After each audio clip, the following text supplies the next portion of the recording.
Mahabubnagar MP DK అరుణ గారు ఉన్నారు. చివరి వరకు పోరాటం చేశాయి సీఎం సొంత నియోజకవర్గంలో గెలిచి ఇప్పుడు కేంద్రంలో ఉండబోతున్నారు.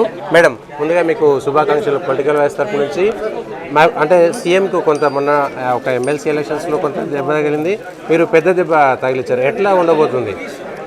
అంటే ముఖ్యమంత్రి గారికి చాలా ఓవర్ కాన్ఫిడెన్స్, చాలా కుట్రలు కూడా పడినా, ఎన్ని కుట్రలు పడినా, ఎన్ని రకాలుగా ప్రజల్ని సెంటిమెంట్తోన వాళ్ళని అంటే మోరల్గా ఇచ్చాలని ప్రయత్నం చేశాను. ఎందుకంటే ఆయన ఏమన్నాడు, ఈ సీటు కనుక అరుణమ్మ గెలిస్తే, బీజేపీ గెలిస్తే తన సీటుకే ప్రమాదం అన్నాడు, ముఖ్యమంత్రి కుర్చీకే ప్రమాదం అన్నాడు.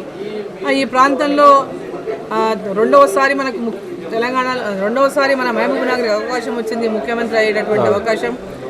కాబట్టి ఈ అవకాశాన్ని ఎట్టి పరిస్థితుల్లో ఈ అరుణమ్మని గెలిస్తే పోగొట్టుకున్నట్లే అనేటటువంటి విధంగా కూడా మాట్లాడిండు.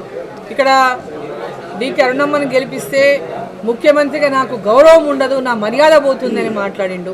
ఇట్లా ఎన్ని రకాలుగా ఆయన డిమోరలైజ్ చేయడానికి, ప్రజల్ని ఒక పక్క బెదిరించడానికి, డెవలప్మెంట్ ఆగిపోతుంది, ఈ పథకాలన్నీ పోతాయి, రకరకాలుగా బెదిరించినప్పటికీ కూడా చాలామంది కింది స్థాయి నాయకులకు కూడా ఫోన్లు చేసిండ్రు, బెదిరించిండ్రు, రకరకాలుగా ఇబ్బందులు పెట్టేటటువంటి ప్రయత్నం చేసిండ్రు, కేసులు పెట్టించిండ్రు.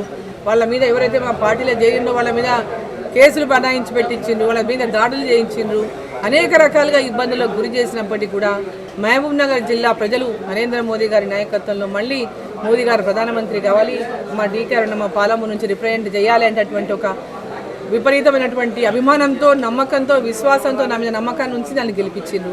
మనం గత ఇంటర్వ్యూలో కొన్ని క్వశ్చన్స్ చేసుకున్నాము. సోషల్ మీడియాలో డీకే అరుణ మీద ఒక 8 రకాల ఆరోపణలు చేశాయి. ఇప్పుడు ఆరోపణలన్నీ సమాధానం వచ్చినట్టేనంటారా? అంతే కదా, వాళ్ళు మాట్లాడిన మాటలు, వాళ్ళు ఎన్ని రకాలుగా అంటే ఒక అవమానించాలో అన్ని రకాలుగా నన్ను అవమానించారు, అన్ని రకాలుగా సోషల్ మీడియాలో రోజు నన్ను డ్యామేజ్ చేయడానికి రోజు నా మీద వార్తలు పెట్టిండ్రు. అన్ని పెట్టినప్పటికీ కూడా ప్రజల తీర్పు అనేది ఈరోజు వాళ్ళకి సమాధానం చెప్పింది. ఓకే మేడం, ఇంకొకటి ఢిల్లీలో బీజేపీకి పూర్తిస్థాయి మెజారిటీ రాలేదు సంపూర్ణంగా, గత 2 దఫాలు వచ్చినట్టుగా.